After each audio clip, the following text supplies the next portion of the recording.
Good afternoon everybody. ನಾನು ಗುರು ರಾಘವೇಂದ್ರ ಪ್ರಾಪರ್ಟೀಸಿಂದ ನಂಜನಗೂಡು ಶಶಿ ಮಾತಾಡ್ತಿರೋದು. ಈ ಒಂದು ರಸ್ತೆಗೆ ಅಟ್ಯಾಚ್ ಆಗಿ 2 ಎಕರೆ 20 ಗುಂಟೆ ಒಂದು ಜನರಲ್ ಪ್ರಾಪರ್ಟಿ ಇದು ಸೇಲ್ಗಿದೆ. ಆಲ್ರೆಡಿ ಆ ಕೊನೆಯಲ್ಲಿ ಬೋರ್ ಕೂಡ ಇದೆ, ರನ್ನಿಂಗಲ್ಲಿದೆ ಬೋರ್ವೆಲ್. ಇದು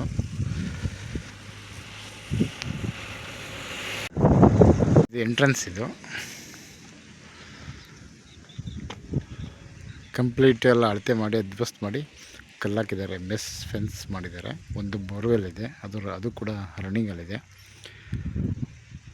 2 ಎಕರೆ 20 ಗುಂಟೆ ಜನರಲ್ ಪ್ರಾಪರ್ಟಿ. ಇದು ಮೈಸೂರು ರಿಂಗ್ ರೋಡಿಂದ ಮೈಸೂರು ಏರ್ಪೋರ್ಟಿಂದ 26 ಕಿಲೋಮೀಟ್ರ್ ಆಗುತ್ತೆ. Just 26 kilometres from Mysuru airport,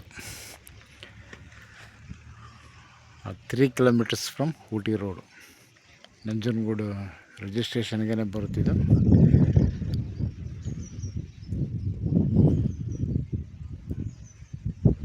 so complete empty land. ಇದು ಅಳತೆ ಮಾಡಿ ಅಡ್ಜಸ್ಟ್ ಮಾಡಿ ಕಲ್ಲಾಕಿದ್ದಾರೆ, ಬೋರ್ವೆಲ್ ತೆಗೆಸಿದ್ದಾರೆ ನೋಡಿ. ಪಕ್ಕದಲ್ಲಿ ಕೋಕೋನಟ್ ಫಾರ್ಮ್ ಇದೆ. ಸೊ ನೀವು ಕೂಡ ಇದೇ ರೀತಿ ಮಾಡ್ಬೋದು, ಒಂದು ಒಳ್ಳೆ ಫಾರ್ಮ್ ಮಾಡ್ಬೋದು, ಅಡಿಕೆ ಹಾಕೊಬೋದು ಮತ್ತು ಫ್ರೂಟ್ಸ್ ಹಾಕ್ಬೋದು.